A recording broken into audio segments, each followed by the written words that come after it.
He didn't plan to stop. He was just a single dad trying to get home before the storm got worse.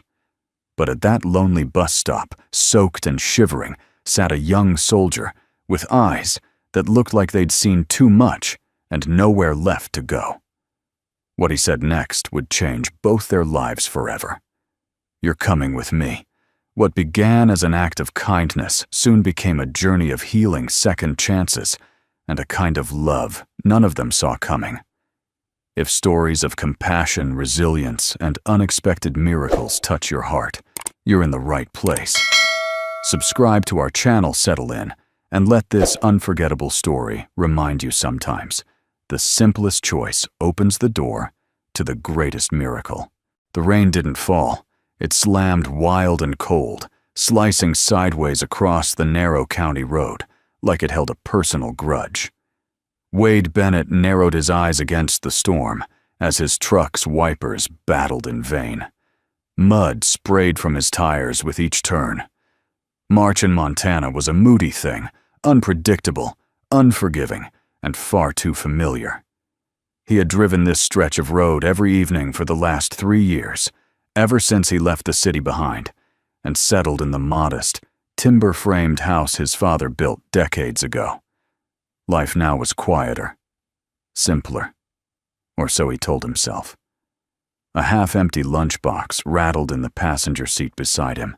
His son, Jesse, had forgotten it again. 10 years old, and already had his head in the clouds, just like his mother used to say. Wade smiled faintly at the thought, but didn't linger there. Then, through the downpour, he saw her. At first, just a shape at the edge of the road, hunched, still, soaked to the bone. A person small and silent sitting on the rusted bench at the old bus stop that hadn't seen a working bus route in years. Wade's foot hovered over the brake. He told himself to keep driving. It wasn't his business. Maybe it was someone waiting for a ride. Maybe not. But then the lightning cracked, lighting her face for the briefest moment. A soldier. Not just the uniform, the posture, the gaze fixed far off like she wasn't sitting in the rain at all, but somewhere else, somewhere, colder, louder, harder. She looked young, worn down, not from age, but from carrying too much too soon. He pulled over.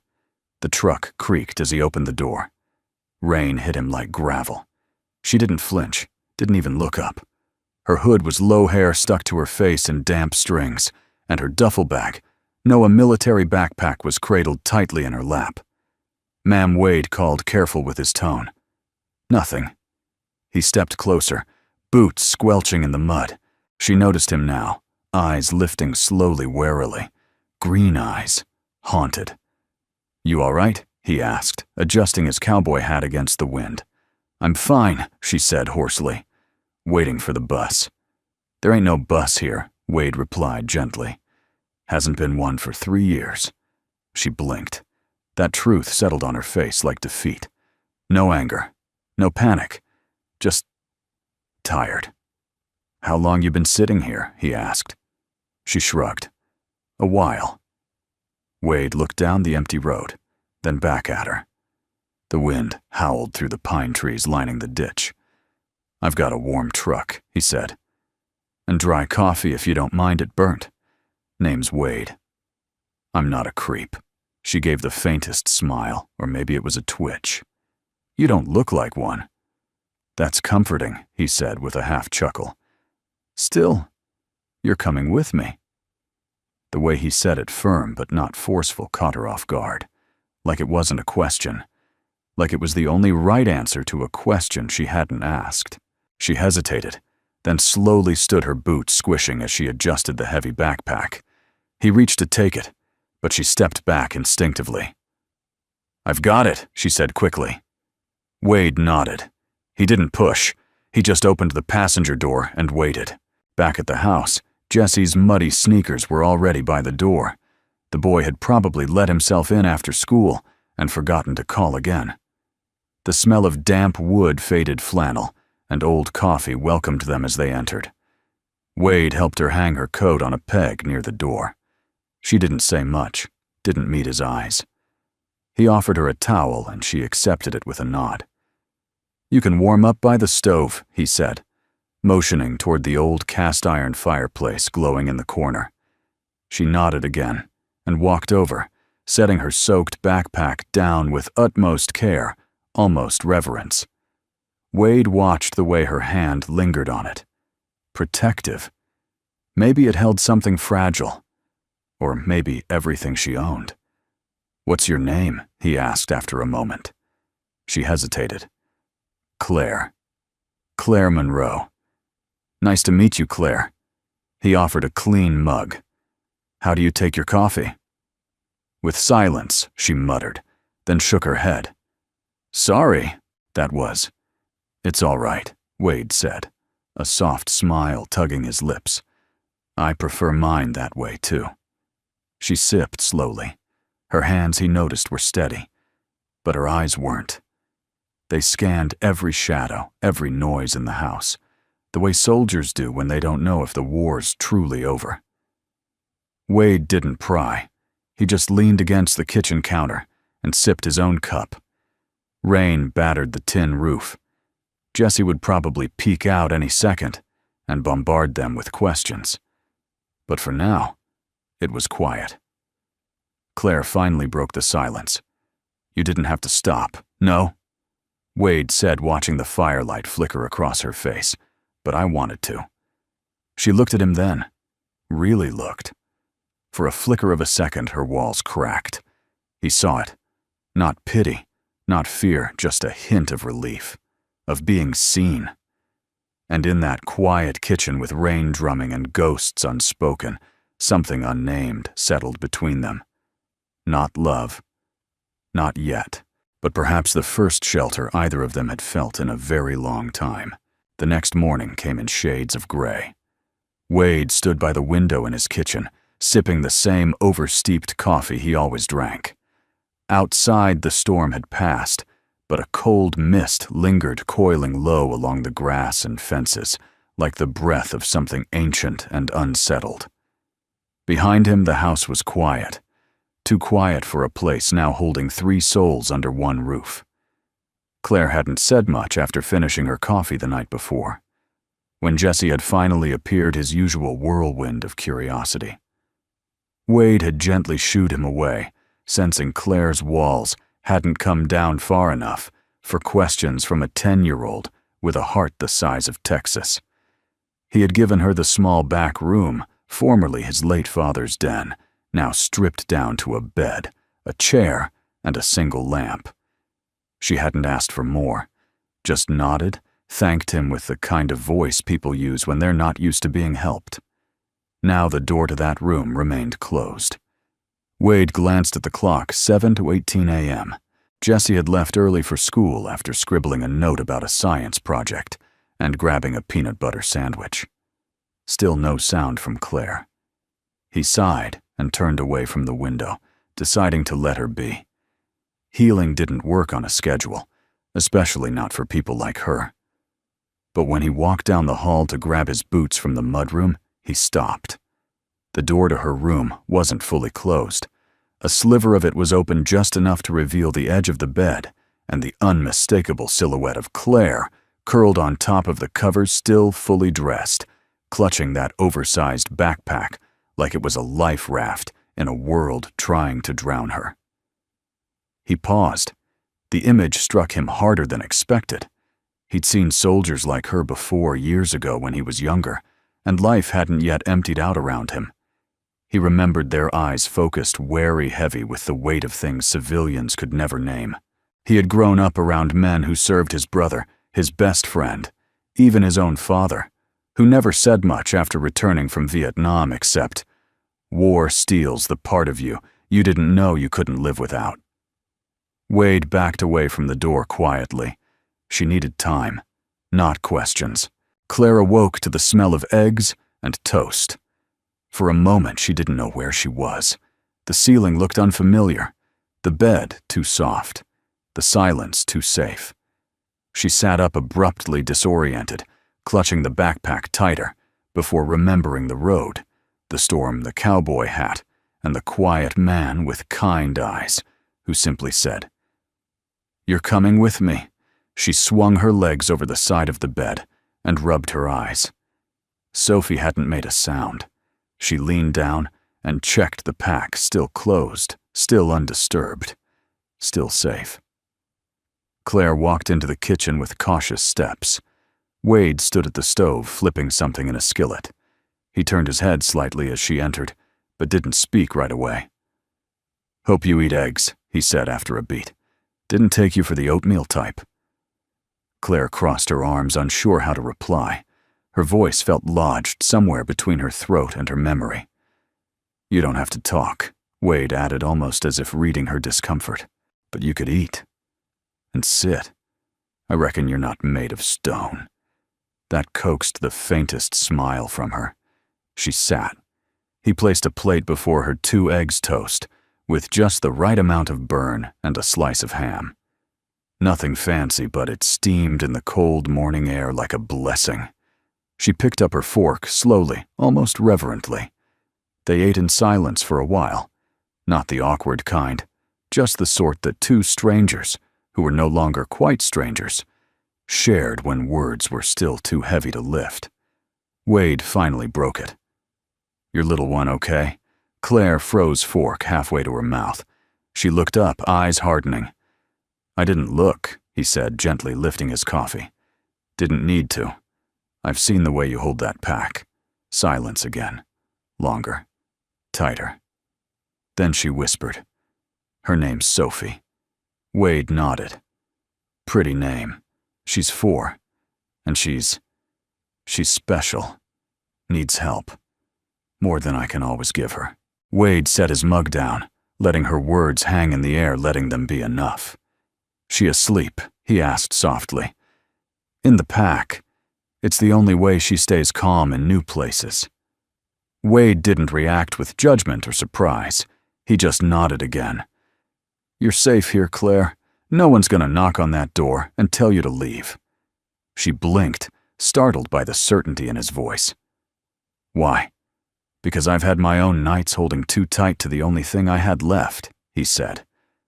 "And I figure, maybe it's time someone held back for a change." Claire looked away quickly, but not before he saw her lip tremble. She didn't cry, but she wanted to. Later that morning, while Wade cleaned up the dishes, he heard a tiny sound, a whisper of breath, a soft flutter. Claire had brought the pack into the living room. She had laid out a folded blanket and gently lifted her daughter into the sunlight streaming through the window. And there she was, Sophie. Tiny. Pale. Wearing a soft knit cap and a medical tube along her chest. Her hands clenched slowly in the air like she was grasping invisible things. Jessie would have asked 100 questions by now. Wade didn't say a word. Claire sat beside the child, brushing her daughter's wisps of hair. "She loves the sun," she murmured. "Even if she can't say it, she feels it. Like it's reminding her she's still part of the world."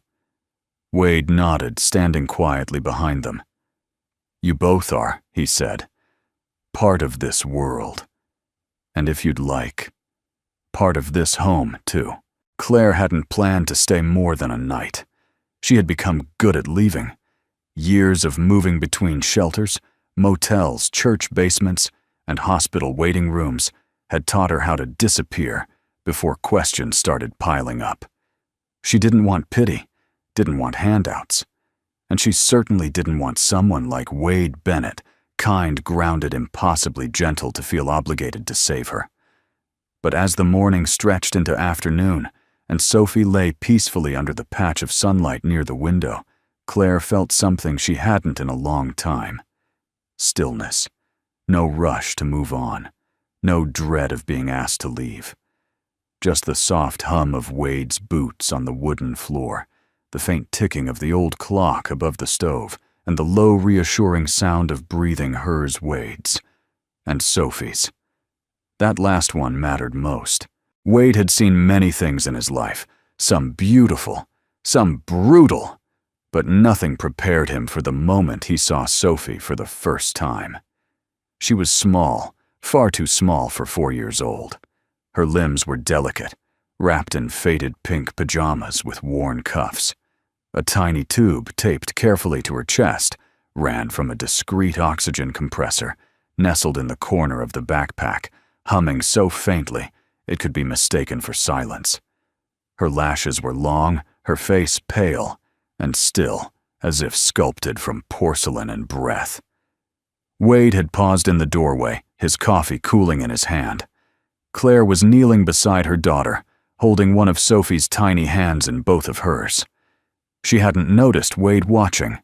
She was whispering a lullaby, slow and sweet, the kind mothers sing without realizing it. Her voice was soft, softer than anything he'd heard her say aloud. When she did look up, their eyes met, and Claire didn't pull away. Instead, she said, "She gets tired fast, even when she's just lying down." Wade nodded, stepping forward slowly, his eyes never leaving the child. "She's beautiful."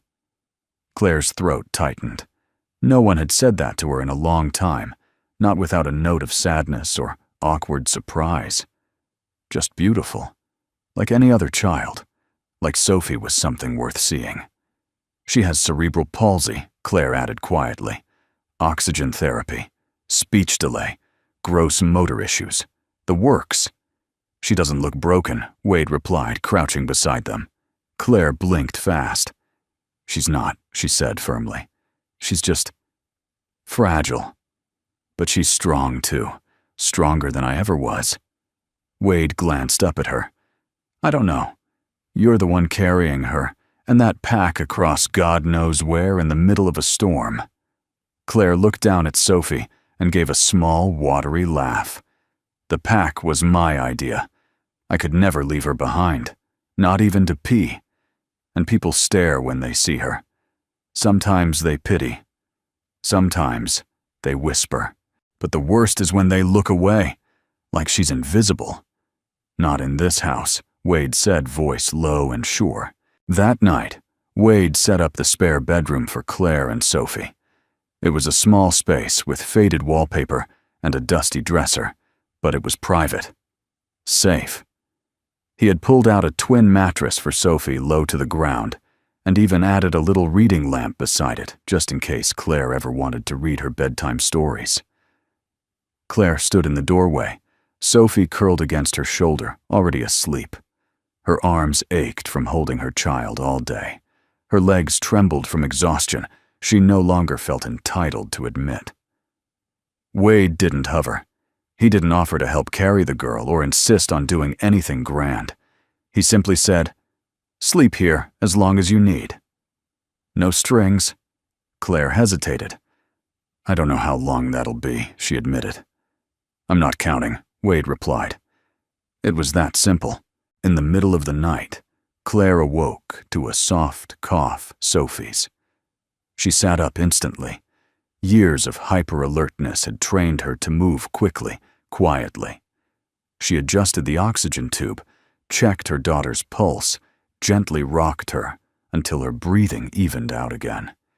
She hadn't realized Wade was standing at the door until he cleared his throat. "I wasn't trying to eavesdrop," he said, holding a glass of water. "I just heard her cough." Claire exhaled. "It happens when she's cold. Or scared. Do you need anything?" She hesitated. "A night without fear." He gave a sad, knowing smile. "I can't promise the world, but I can promise no one here's gonna hurt you. Or her." Claire stared at him, not because she didn't believe him, but because she did. That was the terrifying part. The next morning, Jesse finally met Sophie. He bounded into the kitchen, hair a mess shirt half tucked, holding a comic book in one hand and a slice of toast in the other. His eyes went wide when he saw Claire at the table, Sophie dozing in a small beanbag Wade had pulled from the attic. "Whoa, who's the princess?" he asked. Claire froze.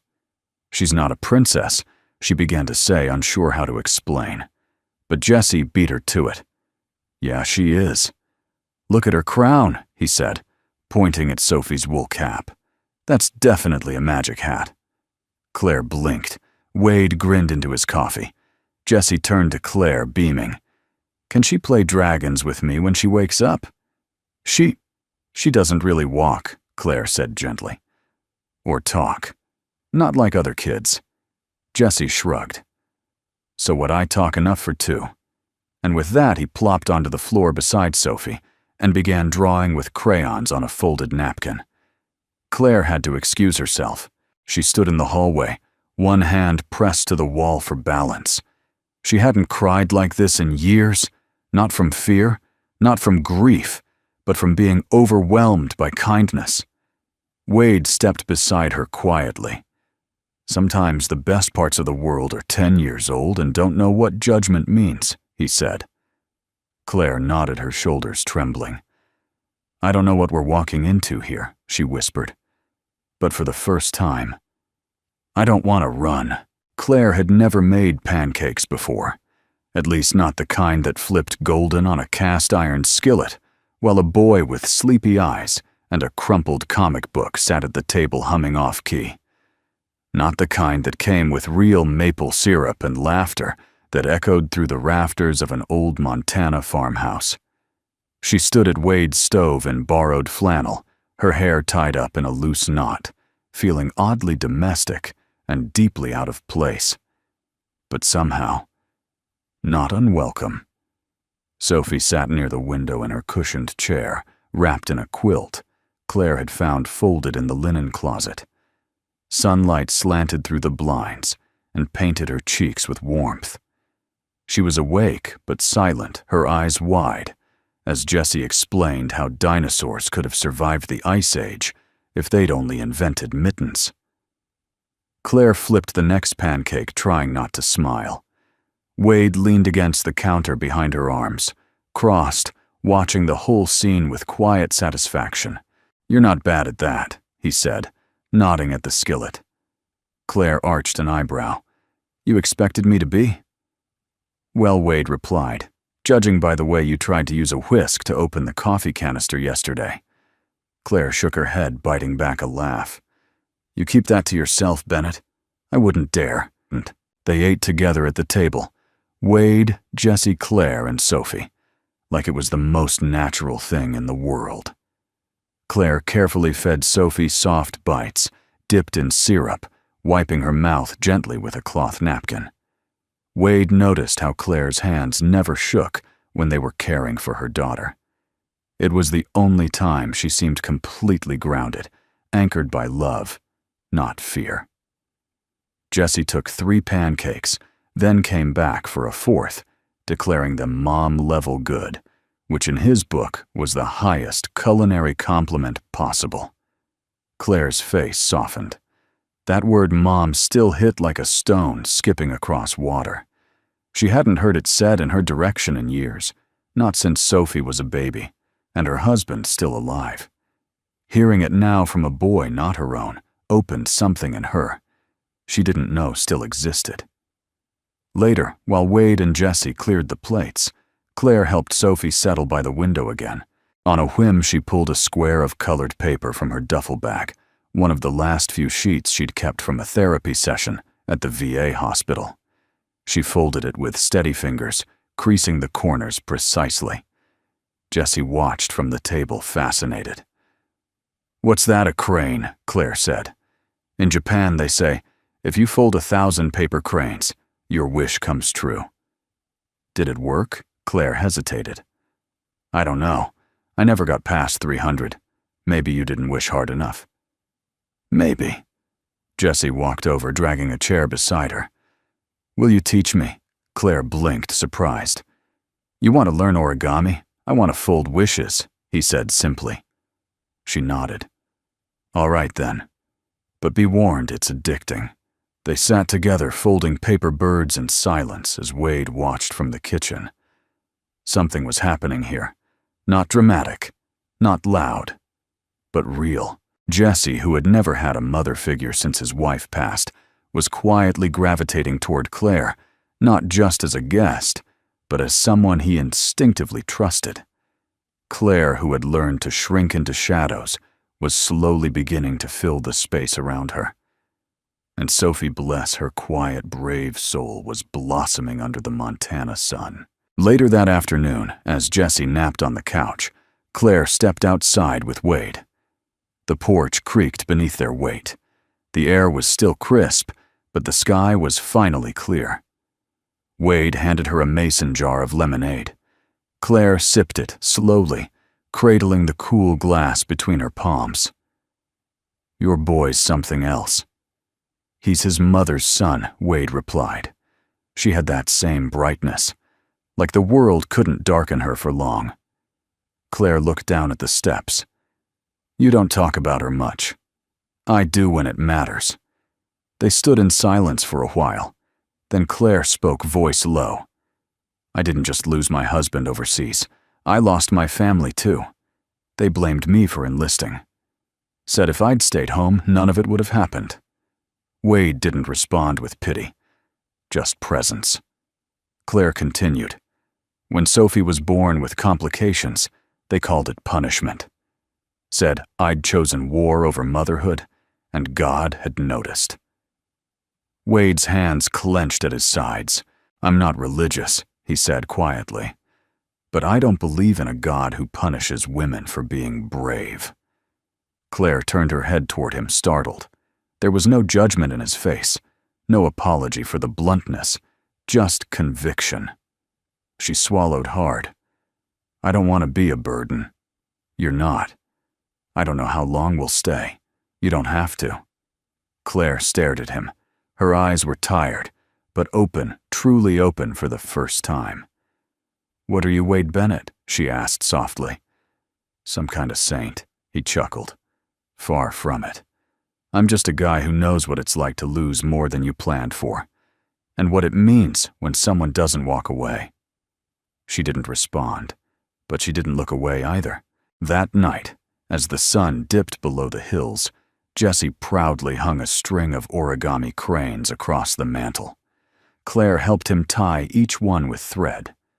Sophie watched from the rug, her eyes following every color like it was magic. Wade stepped back, arms crossed. "What's the wish?" he asked Jessie. Jessie beamed. "That this stays. Us. This." Claire turned toward Wade, and for the first time she smiled with her whole face, not just a flicker, but a real blooming smile that said, "I might be learning how to live again." Claire stood at the edge of Wade's back porch, her hands wrapped around a chipped ceramic mug filled with tea she hadn't touched. The late spring air was brisk, not yet warm enough for comfort, but just gentle enough to invite reflection. Beyond the porch, the field stretched wide, and gold dotted with low cedar and cottonwoods. A hawk circled above in slow, deliberate loops.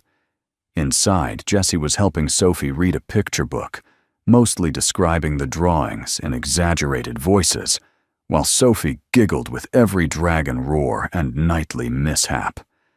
The sound was faint from outside, but full enough to wrap around Claire's tired heart. She still couldn't get used to it, the peace, the safety. It felt borrowed, like stepping into someone else's dream. Wade approached with a soft tread. He didn't ask to sit beside her on the steps. He just did, holding his own mug and watching the land like it held answers neither of them could reach yet. Claire broke the silence. "How do you do it?" Do what Wade asked without looking at her. Let people in. Trust again. He took a long sip before answering. "I don't think it's about trust. It's about need." After a while, even stubborn hearts get tired of hearing their own echo. Claire didn't respond right away. Her fingers tightened around the mug. "Sometimes I still sleep in my boots," she said finally. "It's stupid. But there's this fear that if I let myself relax too much, someone will show up and say, 'Time's up, Monroe. Back to the sidewalk.'" Wade turned to her, his voice quiet. "That ever happened to you twice. Once outside a shelter in Kansas, I fell asleep sitting against the wall with Sophie in my arms. They woke me up with a flashlight to the face and a citation for loitering. The other time was at a church basement in Phoenix. A volunteer said Sophie's equipment was a liability and told me to leave before other families showed up. Wade's jaw tightened. That's cruel. Claire nodded, staring out at the field. People don't mean to be, I think. They just don't know what to do with you when your pain looks different than theirs. Wade had scars, too. Most of his weren't visible. He'd been a family man. Once, happily, he thought. He met his wife, Erin, during college. She was all fire and laughter, a school teacher with a stubborn streak and a smile that could bend steel. Jesse was born 5 years into their marriage. Life was noisy and bright and never slowed down. Then came the illness. It was subtle at first. A cough that wouldn't go away. Fatigue that lingered. Then the scans. The words no one wants to hear. Stage 4. Terminal. He cared for her until the end. Quietly. Fiercely. Alone. And when it was over, there was nothing left of him but routines. He built his days around Jesse, around work, around chores, anything to keep from remembering the silence Erin left behind. He hadn't let anyone new in since, not because he didn't want to, but because the idea of loving and losing again felt unbearable. Until Claire. She wasn't like Erin. Claire was sharp-edged where Erin was soft, quiet, where Erin was bold. But she carried a strength Wade recognized, the kind forged in the fire of grief and responsibility. That's what drew him in. Not pity. Not even attraction at first. Recognition. Later that evening, Wade brought out a box of photographs. They sat at the kitchen table after Jesse and Sophie had gone to bed. Claire sipped a glass of water, her guard down more than usual. "This was Erin Wade," said, sliding a photo across the table. Claire picked it up gently. The woman in the photo had honey-colored hair, sun-warmed skin, and eyes that smiled as wide as her mouth. She held a toddler Jesse on her hip, both laughing mid-spin on a picnic blanket. "She looks like Joy," Claire murmured. She was. Claire studied the picture. Was it hard letting her go? Wade didn't answer immediately. It was harder letting go of the life we built. The inside jokes, the little routines, the way she knew to pour cream in my coffee before I even sat down. You don't just lose a person. You lose the part of yourself that only existed because they saw it. Claire looked up at him, eyes shining. That's exactly it. He nodded. "And you?" Claire hesitated. "Ben, my husband, we served together. We were deployed to the same unit in Syria. I was medevac, he was logistics. We married on base under a tarp with 2 witnesses and a borrowed Bible. When I got pregnant, we both requested reassignment stateside." Her voice began to tighten. "But we were ambushed during a supply run. I made it out with shrapnel in my shoulder. He didn't make it out at all." Wade reached out instinctively. Claire flinched at first, then let his hand rest over hers. "Sophie was born a month later," she whispered. "Too soon. Too small." She spent 6 weeks in NICU while I sat outside the glass praying to a God I wasn't sure I believed in anymore. Wade squeezed her hand, but gently. "I don't know what brought you to that bus stop, Claire. But I thank God, or fate, or dumb luck you were there when I passed." Claire's lip trembled. "Why, because I think you and I both needed a place to land." That night, Claire couldn't sleep. She stood at Sophie's bedside watching her daughter's chest rise and fall in the rhythmic way that always calmed her. She whispered old lullabies and let the silence stretch between verses. Then she walked to the window and looked out at the stars. They seemed closer in Montana, sharper, as if the sky was trying to whisper something back. She didn't believe in signs, but she believed in Wade's voice when he said, "You're not broken." She believed in Jesse's cranes and Sophie's laughter, in the way her hands no longer trembled every time someone touched her shoulder. Maybe this wasn't a landing. Maybe it was the beginning of a return. The weather turned without warning. Montana spring had a mean streak, and this time it crept in with an icy wind and sullen clouds that hovered low over the horizon like a threat unspoken. The sun disappeared behind the gray, and the mood in the house shifted barely but noticeably. Claire felt it in her chest, like an old bruise flaring up. Wade was in town early that morning, helping a neighbor fix a tractor axle, while Jessie played board games with Sophie in the living room. Claire stood in the kitchen stirring soup with one hand and balancing Sophie's feeding schedule in the other. The doorbell rang. Not a knock. A bell. Too sharp.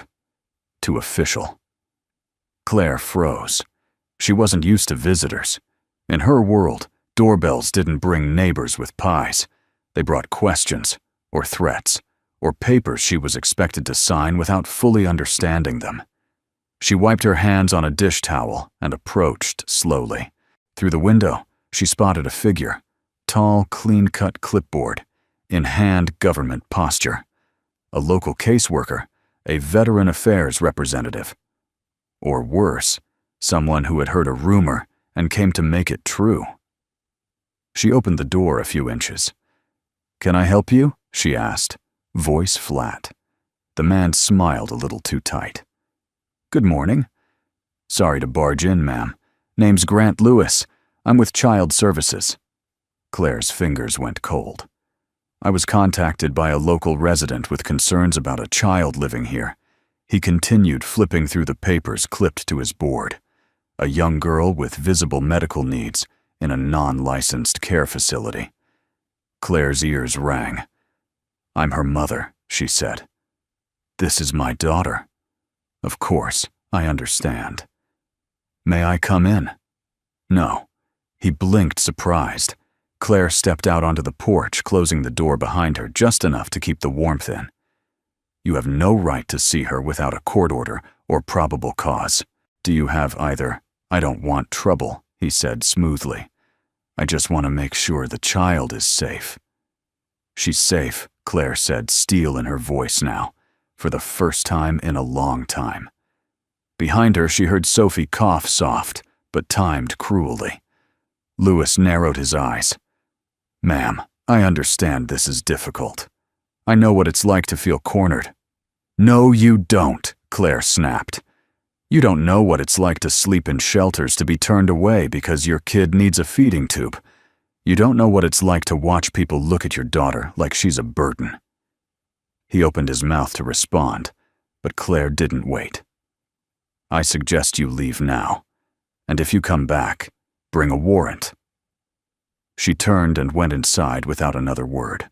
Wade returned that afternoon to find Claire sitting on the edge of the porch, steps, arms wrapped tightly around herself, as though she were trying to hold everything together from the outside in.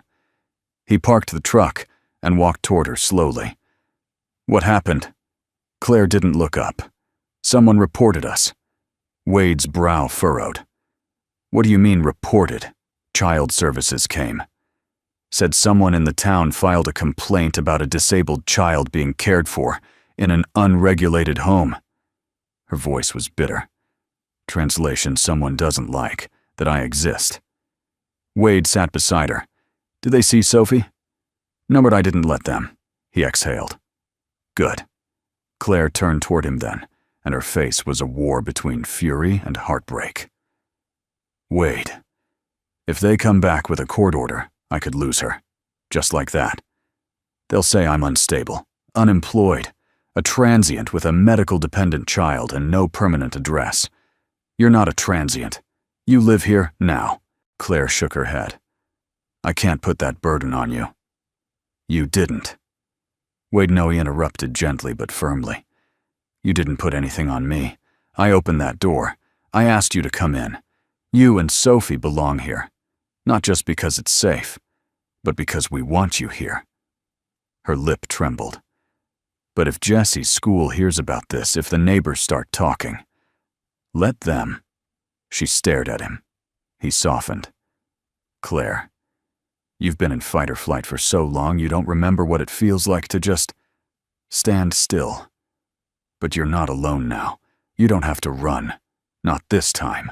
But fear has a way of slipping through even the thickest doors. That night, Claire couldn't sleep. The shadows on the walls felt too tall. Every creak in the house made her reach for her boots. She stood in Sophie's room, holding her daughter close, whispering soft reassurances. But even her voice wavered. And then Jesse appeared, barefoot, pajama-clad, holding something in his hands. "I made you this," he said, voice small. Claire turned. In his palm was a paper crane, this one made from a piece of graph paper torn from his math notebook. "I wrote a wish inside," he said proudly. Claire knelt and unfolded it gently. Inside, in wobbly handwriting, it read, "I wish Miss Claire and Sophie stay forever." Her chest ached. She hugged Jesse tightly, eyes stinging. "Do you really want us to stay?" she whispered.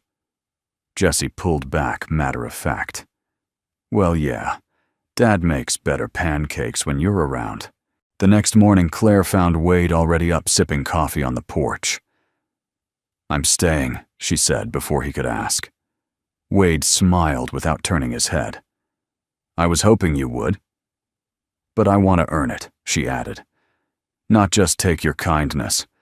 Let me clean cook, do the books for your shop, whatever it takes. You don't owe me anything, I know," Claire said. "That's why I want to give back." He turned to her then. "You already are. It started with a nail." Claire was fixing a loose step on the front porch, a hammer tucked into the back pocket of her jeans. Sleeves rolled up to her elbows. The sun finally broke through the lingering clouds that had shadowed them for days, and with it came a restlessness. In her hands she hadn't felt in years. She needed to build something, to fix something that wasn't just broken wood or rusty hinges. She needed to leave a mark, not just in the dust of someone's kindness, but in the grain of something that could last. Wade leaned against the doorway, sipping his third cup of coffee, pretending not to watch her. But he was. Every move, every measured hit of the hammer, every glance toward the field when she thought no one was looking. "I was going to get to that today," he said, nodding toward the step. Claire glanced up, eyes catching the morning sun. "Too late." "I beat you to it." Wade chuckled. "At this rate, I'll be out of things to fix, and excuses to come check on you." She smirked, but didn't respond. Not in words, at least. The quiet between them had become its own kind of language, comfortable, steady, unspoken, but understood. Inside, Jesse and Sophie were creating chaos in the form of papier-mâché. The kitchen table had been transformed into a battlefield of flour paste, newspaper strips, and balloon molds. Jesse was building a volcano for a school project, while Sophie, in her way, pressed small shapes with her fingers into a mound that Jesse insisted was the village it would destroy. Claire had learned to interpret Sophie's quiet sounds, her hand gestures, her moments of joy and frustration. Every tiny expression on her daughter's face was a novel in itself, and lately, miraculously, those expressions had multiplied. Since they'd come to Wade's, Sophie had started humming.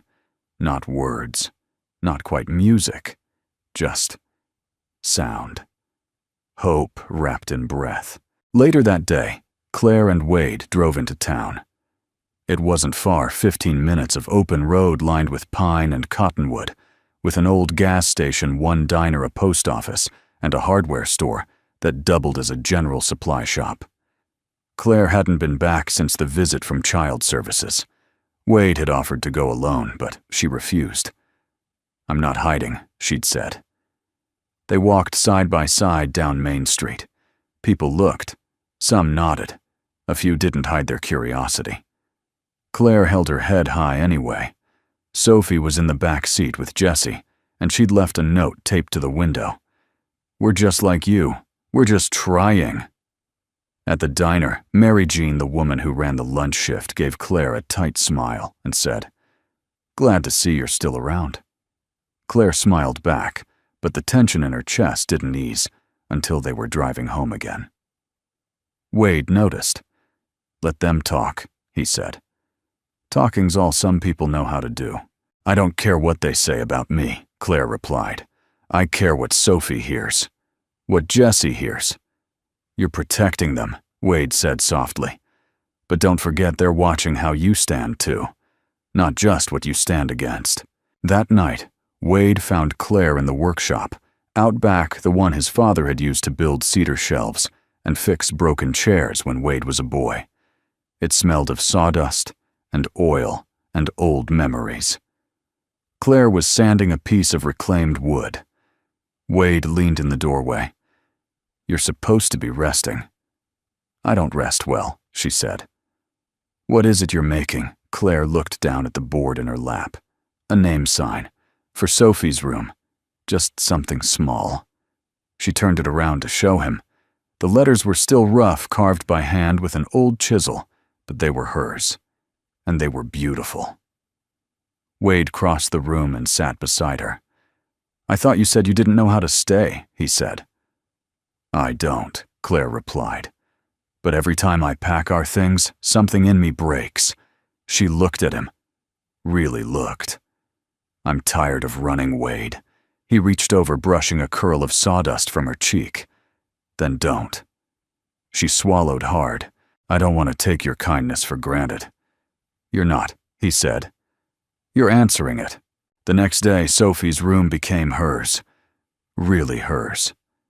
They painted the walls a soft yellow Jesse, choosing it because it looks like sunlight. Wade installed shelves at just the right height for Sophie's reach. Claire added a mobile of paper cranes above her daughter's bed, strung with fishing wire so it would turn in the breeze from the window. That night, Claire tucked Sophie in and read from a battered copy of Charlotte's Web. Sophie didn't speak. She didn't need to. Her eyes glistened. Her hand found Claire's, and for the first time in months, she fell asleep without needing to be held. Claire sat there long after just watching her daughter breathe. Downstairs, Wade poured 2 glasses of wine and waited. Claire joined him on the porch, arms folded, sweater draped around her shoulders. "You made this place feel like home," he said. "Not me." She sipped the wine. "It's still yours." Wade shook his head. "I think maybe it was always waiting for you." They sat in silence, stars flickering above them like quiet witnesses. Then Claire spoke softly. "Do you think broken people can build something whole together?" Wade turned to her. "I don't think there's any other way." The knock came on a quiet Sunday morning. The house smelled of cinnamon and fresh coffee. Claire had just pulled a batch of muffins from the oven, while Wade and Jesse tinkered with the old radio in the living room, trying to coax a jazz station out of the static. Sophie sat at the table, coloring her small hands, smudging the crayon lines with soft intent. It was one of those rare mornings where time didn't rush, where peace wrapped around them like a quilt. And then it happened. 3 slow, deliberate knocks, not frantic, not familiar. Claire froze. Wade looked up from the radio. Jesse paused mid-sentence. Even Sophie turned her head, eyes wide and still. The sound came again, measured, unhurried, like whoever stood outside already knew what waited on the other side. Claire set the muffin tray down with shaking hands. "I'll get it," Wade said, already moving toward the door. But Claire stepped in front of him. "No," she said softly. "It's for me." Wade hesitated, then stepped back, his hand resting near her elbow there if she needed strength. Claire opened the door. Standing on the porch beneath the soft sun of early spring was a man in uniform. Army green jacket, broad shoulders, stubble lining a familiar jaw. He looked older than she remembered, more sunburned, thinner, but his eyes were the same. Steel gray. Steady. "Claire," he said, voice thick with disbelief. "It's really you." Her knees nearly buckled. "Luke," she whispered. He nodded. I didn't know where to find you. Someone from the VA mentioned your name." Said you'd been through Montana. I've been looking for you for months." Claire stared at him, heart thudding against her ribs. Luke Monroe. Her half-brother. They hadn't seen each other in nearly 6 years.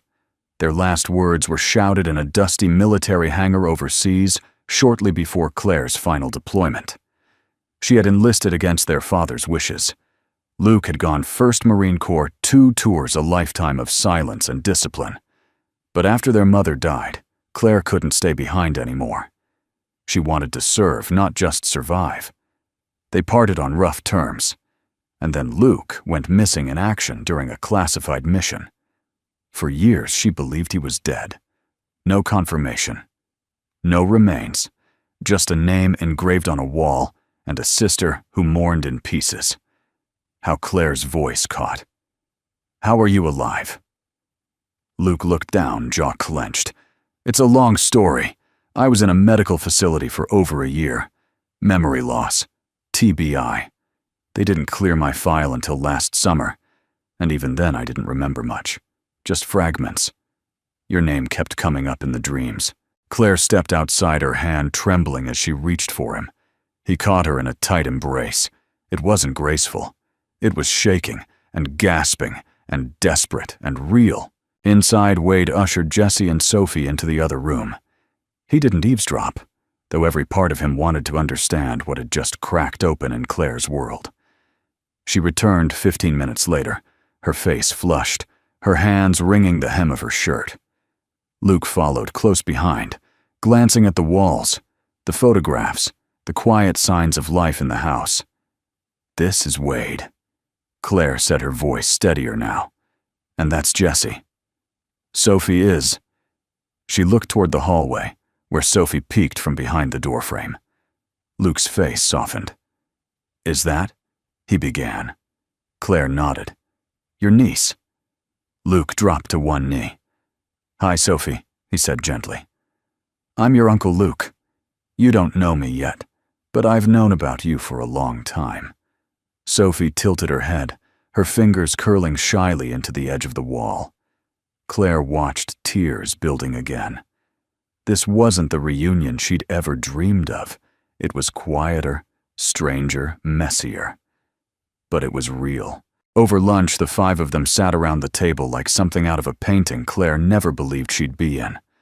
Luke spoke in fragments about his recovery, the lost months, the dreams he couldn't place, about the guilt of surviving when so many hadn't, about finding Claire's name in a VA list and chasing it like a breadcrumb trail across the country.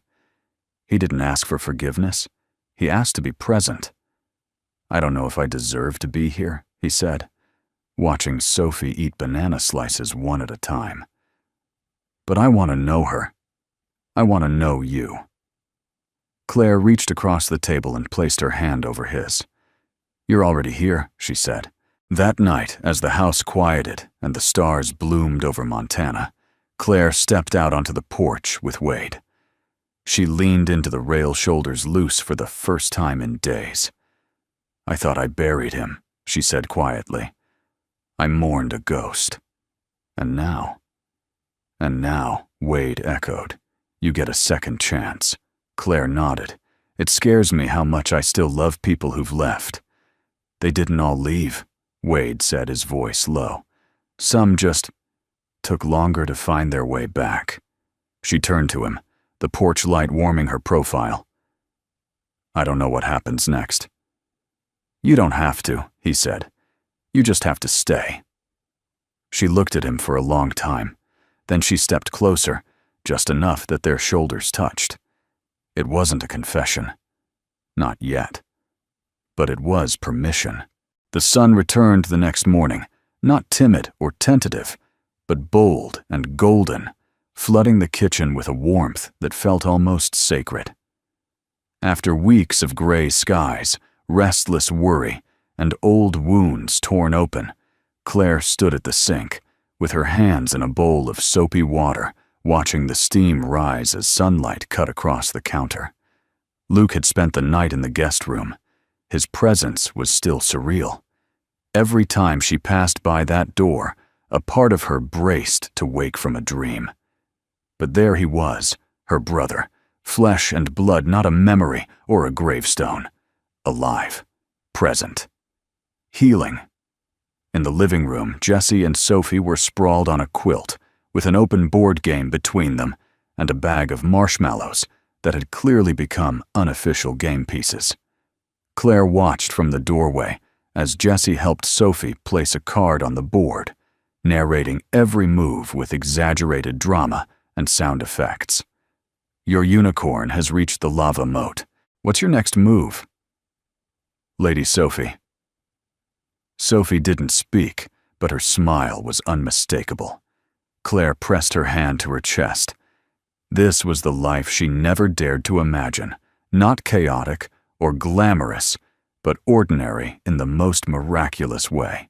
That afternoon, Jessie had a surprise. I've been planning this for weeks, he said, puffing with pride. But I needed the sun to show up, which it finally did. So now it's time. He led them to the backyard, where a low table had been set up beneath the big sycamore tree. On it sat a small cardboard cake, an uneven stack of paper plates, and a crooked sign that read, Happy Sophie Day. Claire blinked. What is this? Jessie beamed. We missed her birthday last month, right? I figured she deserves a party anyway. Wade walked out carrying a plate of fresh cupcakes and a sparkler in place of a candle. Luke followed, holding a speaker playing quiet music, his face unreadable, but his eyes shimmering. Sophie was rolled out in her chair, bundled in a soft sweater. When she saw the sign, her entire body lit up. She clapped her hands, made a happy noise from deep in her chest, and reached out toward Jessie with glee. Claire knelt beside her daughter, speechless. You did this for her, she asked Jessie. For both of you, he said. She deserves to be celebrated. So do you. Claire didn't cry right away. She saved it for later when the sparklers fizzled out, when Sophie smeared frosting on her cheeks, and when Luke told her, You've built something beautiful here, kid. You're not surviving anymore. You're living. After cake, Wade pulled a guitar from the porch. I didn't know you played, Claire said, surprised. I don't. Not well, he replied. But Aaron used to sing. I played just enough to keep up. He sat on a wooden crate and strummed a simple melody, raw and a little clumsy, but full of something purer than perfection. Claire sat in the grass beside Sophie's chair. Luke leaned back against the tree, his arms folded across his chest, eyes closed. Jessie laid flat on his stomach, humming along. Wade sang low and steady. You don't need to ask the wind where it's going, or teach the river where to bend. Sometimes the heart just needs to follow, and trust it'll find its home again. Claire didn't realize her hand had found Wade's until his thumb gently brushed her knuckles. They didn't speak. They didn't need to. That night, as Claire tucked Sophie in, the little girl reached up and touched her mother's cheek. Her fingers brushed a tear Claire didn't know she'd shed. Thank you, Claire whispered, for staying, for choosing me. Over and over. Sophie blinked slowly, her eyes soft and tired. She didn't understand all the words, but she understood the love behind them. Claire kissed her forehead and stood, leaving the door cracked open behind her. Downstairs, the lights were dimmed.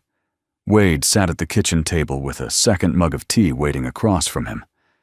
Claire slid into the chair without a word. They sat like that for a while, two people with too much history and just enough hope to keep trying. Finally, Claire spoke. I've always been waiting for the next storm. Every good thing in my life has ended too soon. Wade nodded. Me too. She looked at him. But today felt different. It was, he said simply. She hesitated. Why do you think that is? Because today, Wade said, reaching across the table to take her hand, you didn't just let it happen. You chose to be part of it. And we chose you back. Claire's fingers tightened around his. Do you think this could be real? She whispered. I think he said it already is. Outside, the sky had opened, not just the clouds, but something deeper. Stars glimmered like tiny promises above the roofline, and a quiet wind swept through the grass as if carrying prayers whispered long ago. In the hallway, Jessie had hung a string of paper cranes above the stairs. They swayed gently in the breeze through the open window.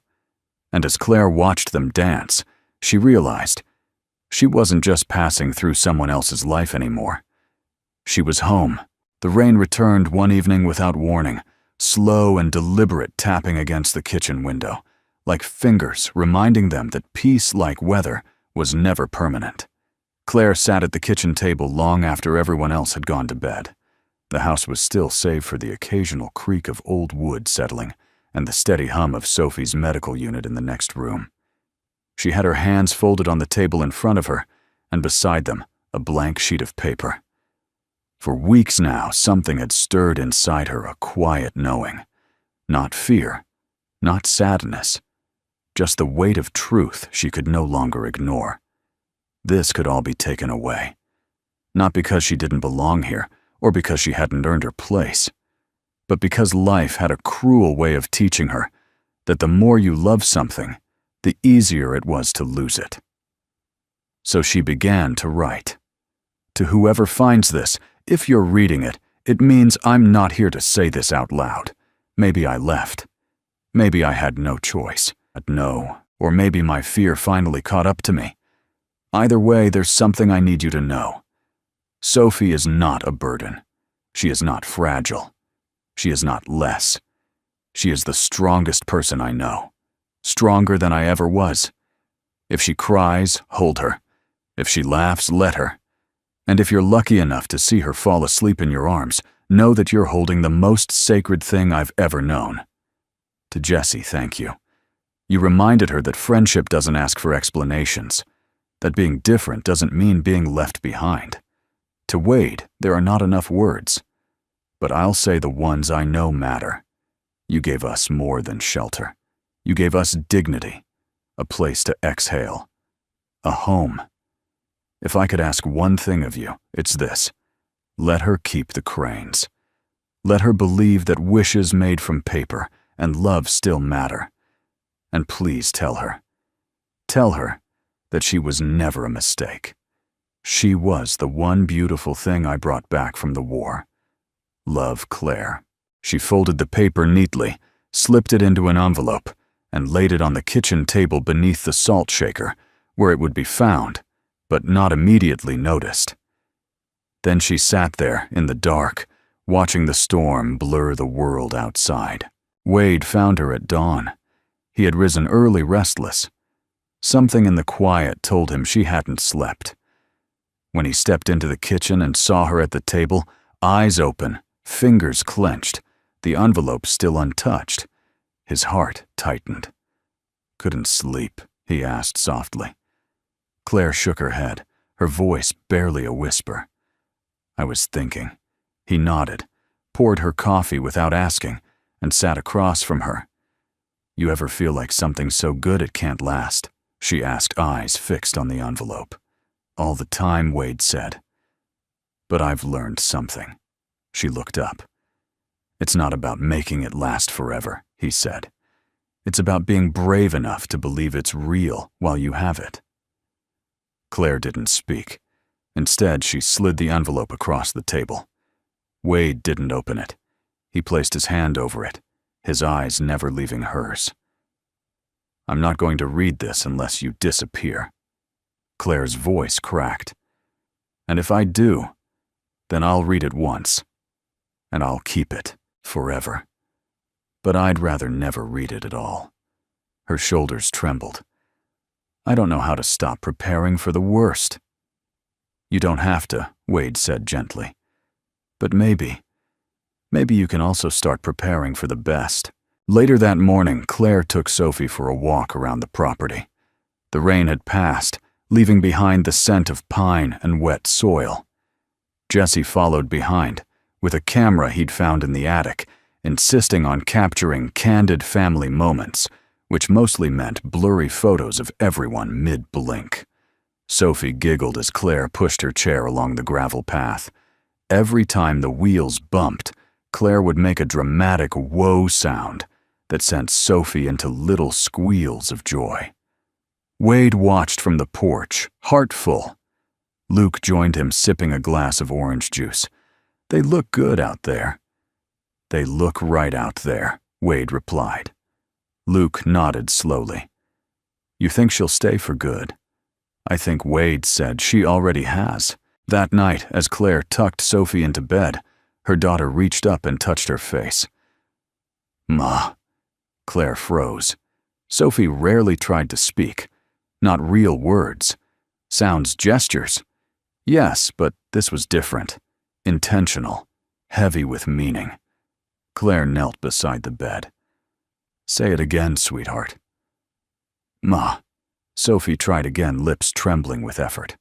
Claire cradled her daughter's face, tears running unchecked down her cheeks. "I'm here, baby. I'm here." She didn't need a full sentence. Just that one syllable was enough to fill the parts of her that had long been hollow. Downstairs, Jessie was hanging another string of paper cranes along the staircase. Wade stepped beside him, watching. "She asked me today if the wishes are still working," Jessie said quietly. "And what did you tell her?" I said, "Sometimes they take a while." "But yeah, I think they are." He looked up at Wade. "Do you think she's going to leave?" Wade placed a hand on Jessie's shoulder. "Not this time." Jessie nodded, and together, they tied the last crane onto the string. In the kitchen, the letter still sat beneath the salt shaker. Unread. Untouched. Claire passed by it as she turned off the lights, then paused. She reached for the envelope, ran her fingers along its edges, then slowly, purposefully, tore it in half. She dropped the pieces in the trash, because she didn't need a goodbye anymore. What she needed was tomorrow. Spring didn't arrive in Montana with a parade. It slipped in quietly, softening the frost on the windowsills, loosening the earth beneath the boots, waking the birds before dawn. And in the Bennett home, it arrived in much the same way. Claire found herself humming again. Not the solemn kind she used to sing to Sophie in hospital beds, but the kind that bubbled up without warning, while folding laundry, while stirring soup, while wiping crayon off the wall for the third time that day. She was no longer counting the days. She was living them. Luke had found part-time work at the nearby feed store, easing himself back into civilian life with a quiet steadiness that mirrored Claire's. Jessie was preparing a presentation for school on found family and insisted on drawing all 5 of them as comic book characters. Wade as a cowboy-turned-superhero, Claire as a shield-bearing warrior, Sophie as a floating fairy in a wheelchair, Luke as the silent but cool soldier, and himself as the narrator who brings everyone together with brains and jokes. Claire had cried when she saw it, not because of the drawing, but because in Jessie's world, they weren't strays. They were team. One Saturday, Wade planned something different. "We need a real day," he announced at breakfast. "One without errands. No appointments. No housework." Claire raised an eyebrow. "You mean fun?" Jessie chimed in with capital letters. They packed a picnic. Claire made egg salad sandwiches. Wade threw in lemonade and a few of Mary Jean's famous oatmeal cookies. Jessie insisted on bringing a kite he'd rebuilt with duct tape and hope. Luke added an old thermos of coffee, then carried Sophie to the truck, while Claire secured her portable oxygen kit. They drove out past the ridge to an old field dotted with wildflowers and tall grass, the kind of place where the world felt too big to be dangerous. Sophie's chair rolled gently across the earth as the wind teased her curls.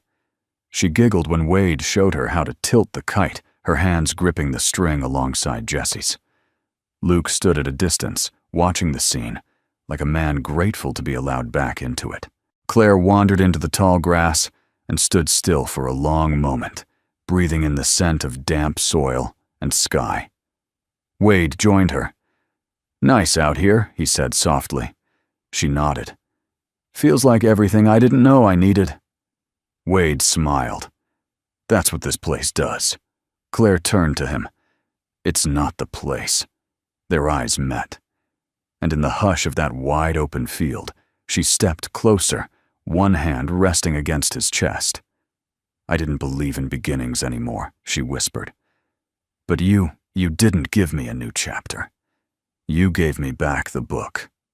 He cupped her face gently, his thumb tracing the line of her cheek. You gave me back something too, he said. The part of me that still believed family wasn't over. That love wasn't something you bury. Then slowly, reverently, he kissed her. It wasn't dramatic. It wasn't loud. It was real. The kind of kiss that says, I choose you not once, but every single day after. By late afternoon, Sophie had fallen asleep under the shade of the truck canopy, curled against Claire's chest, her little fingers still wrapped around a piece of yellow string from the kite. Jessie was building a fairy fort with wildflower sticks and way too much enthusiasm. Luke brewed coffee on a small camping stove and poured 2 cups, without a word handing one to Wade. The 5 of them sat in the open field, watching the sun dip low over the hills. No one said anything profound. No one needed to. Because sometimes miracles don't arrive with trumpets. They arrive with presence, with people who stay. That evening back at home, Claire found a package on the porch. No return address. Inside was a plain wooden frame and a note written in careful cursive. I saw this in a shop up north and thought of you. Families aren't always born. Sometimes they're built, and sometimes they're rescued. Keep building. A friend. Claire unfolded the frame. Inside was a print of a quote she had once taped to the wall in Sophie's NICU room, but had long forgotten. Maybe you're not lost. Maybe you're just becoming something new. She hung it on the wall above the kitchen table beside Jessie's origami cranes. Later that night, after Sophie was tucked in, and Jessie was snoring softly in his room, Claire joined Wade on the porch. She handed him a piece of paper. It was the letter. Not the one she'd torn. A new one. He read it in silence. Dear Wade, I wrote this not because I'm leaving, but because I'm staying. Because even when the storms come again, and I know they will, I want you to know this is the place I choose to face them from. With you. With Jessie. With Luke. With Sophie. Because love isn't just a feeling. It's an address. He looked up, eyes glistening. I love you, Claire said, her voice steady, radiant in its simplicity. Wade didn't speak right away. He didn't need to. He just pulled her in, rested his forehead against hers, and let the silence say what words could never fully hold. And if you had asked them months later, what changed everything, what miracle turned strangers into family, they wouldn't have pointed to the kiss, or the picnic, or even the storm. They'd point to a knock at the door, to the moment a man saw a soldier at a bus stop and said, "You're coming with me. If this story touched your heart, we'd love to hear from you. Where in the world are you watching from?" Take a moment and share it in the comments. We truly enjoy seeing how far these stories reach. And if you haven't already, we'd be honored to have you subscribe to the channel. We share real, meaningful stories, like this one every week. Stories that remind us all that love, kindness, and second chances still matter. Thank you so much for watching. Take care of yourself. And until next time, stay kind, stay hopeful, and never stop believing in the quiet miracles of everyday life.